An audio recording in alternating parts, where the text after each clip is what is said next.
Good day mga ka-Fixit! Brake or clutch sa pagliko? Yan ang ibabahagi ko sa iyo ngayon in this episode of Fixit Dennis, fixing the way we drive.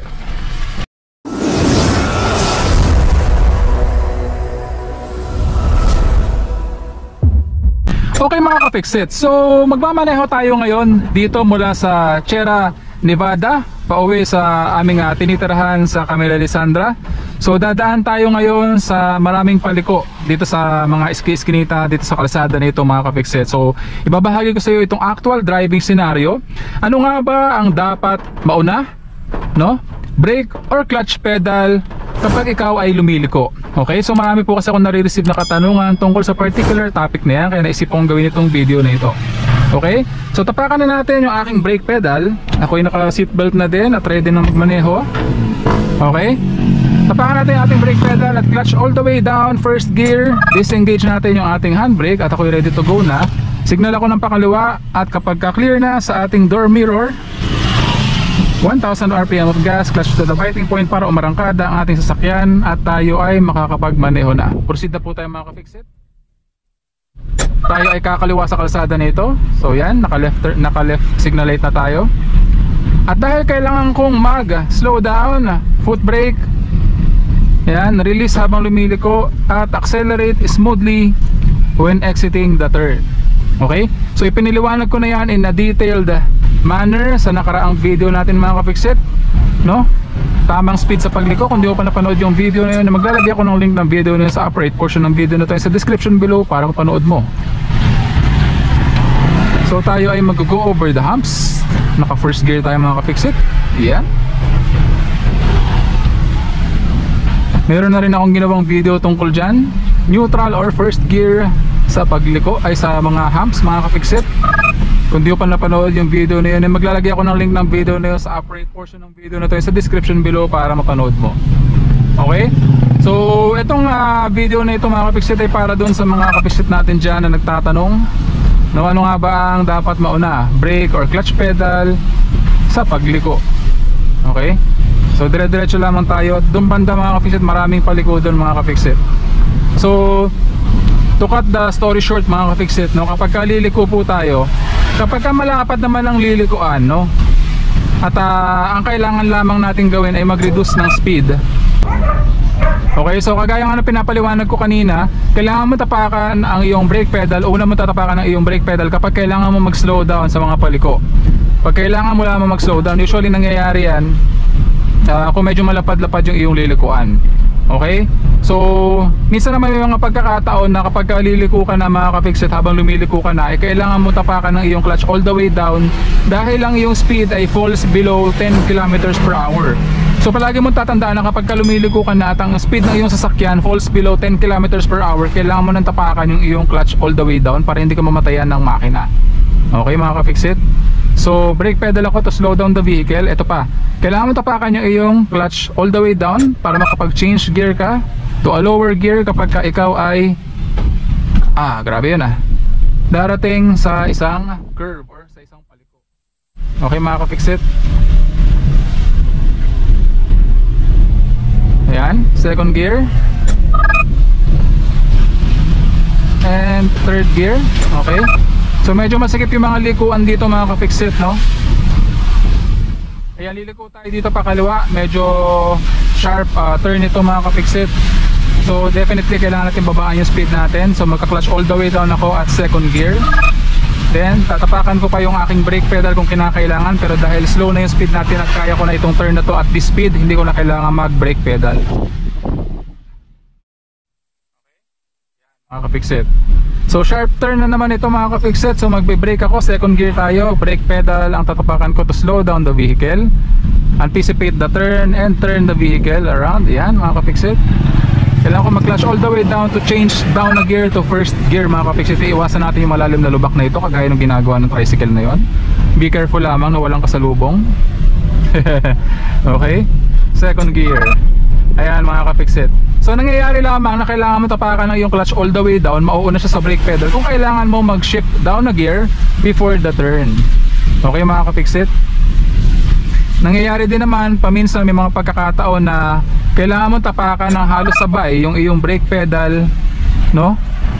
At ang iyong clutch all the way down kapag liliko. Usually nangyayari yan kapag sobrang alanganin ng liko, no? Yung sobrang sikip nung lilikuan mo, mga ka-fixit. Pero usually mga ka-fixit, before the turn, kailangan mo na talagang tapakan ng iyong brake pedal to slow down the vehicle. Ito kagaya nito, nasa tamang gear tayo, so hindi ko na kailangan mag-shift down na gear. Ang kailangan ko lamang gawin ay tapakan ng ating brake pedal, release habang lumiliko, then accelerate smoothly upon exiting the turn. So yun lamang yung kailangan natin gawin. Ito sharp bend ito mga ka-fixit, slow down the vehicle, brake pedal, release, and accelerate smoothly upon exiting the turn, mga ka-fixit. Okay? Very nice. Ganun lamang mga ka-fixit. Hindi mo naman kailangang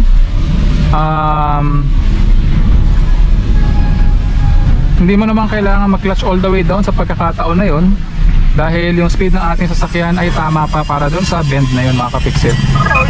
So first gear, second gear, ayan mga ka-fixit.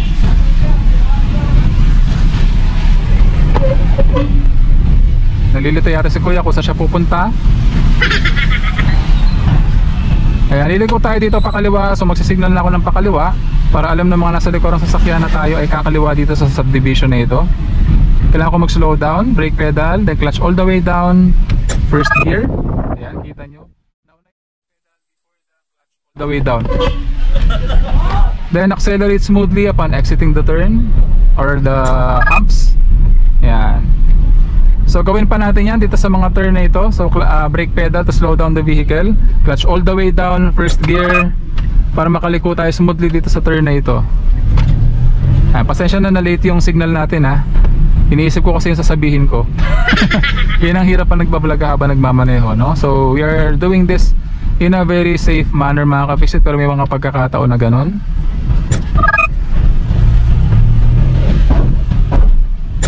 Ayan mga ka-fixit, anticipate natin itong turn na ito, no? Signal ako pa kaliwa, brake pedal to slow down the vehicle, clutch all the way down, change to first gear dahil sobrang bagal na ng ating takbo. Ayan, second gear,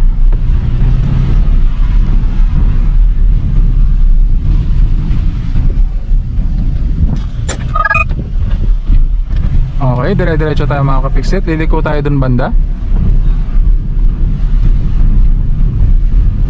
Ayan, signal tayo pa kaliwa, brake pedal, clutch all the way down, first gear, anticipate the turn, release the brake, then accelerate smoothly upon exiting the turn. Okay, malinaw yan mga ka-fixit ha.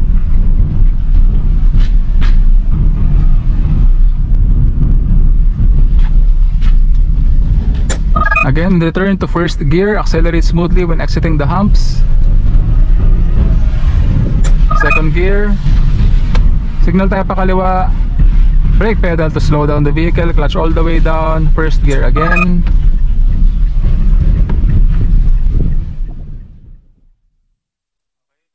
Tayo dito. Kaya hindi na ako magbe-brake dahil nasa tamang speed na tayo mga ka-fixit. Okay, so palagi mo lang tatandaan na kapag liliko ka mga ka-fixit, always select the best gear bago ka pa lumiko, and slow down the vehicle bago ka pa lumiko. So doon nangyayari yung kailangan mo tapakan yung clutch all the way down na bago ka pumreno, no?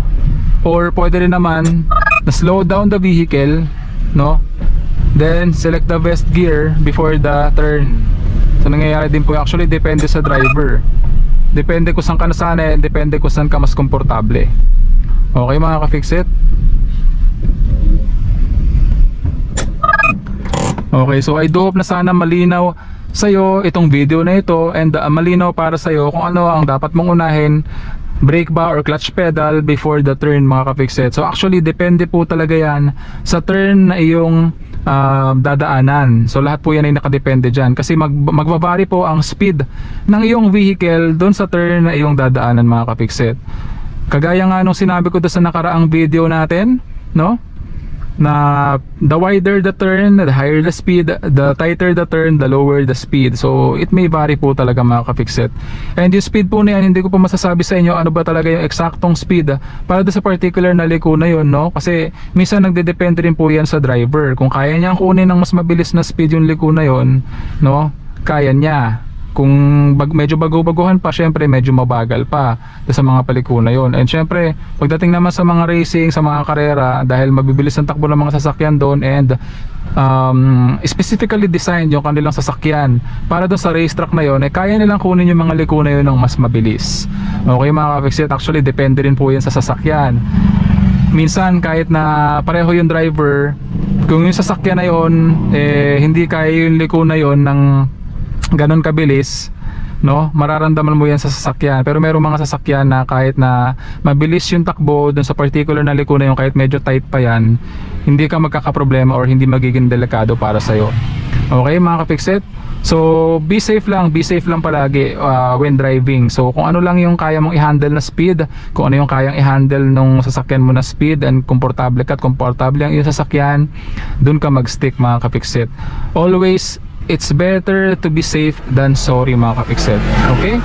I would like to end this video by saying, palaging tatandaan na walang sino man ang pinanganak na magaling. Kailangan natin ng sapat na panahon at pagsasanay upang maging magaling tayo sa anumang bagay. Palagi mong tatandaan yan mga ka-fixit, importante yan. So that concludes our episode for the day. I do hope na sana may natutunan ka sa video episode natin ngayong araw. So kung di ka pa subscriber ng channel ko, please consider subscribing. Please like, leave a comment, and share my videos para makatulong din po sa iba. Please also follow me in my Fixit Dennis Facebook page and TikTok. Thank you for watching. Hanggang sa muli. Paalam!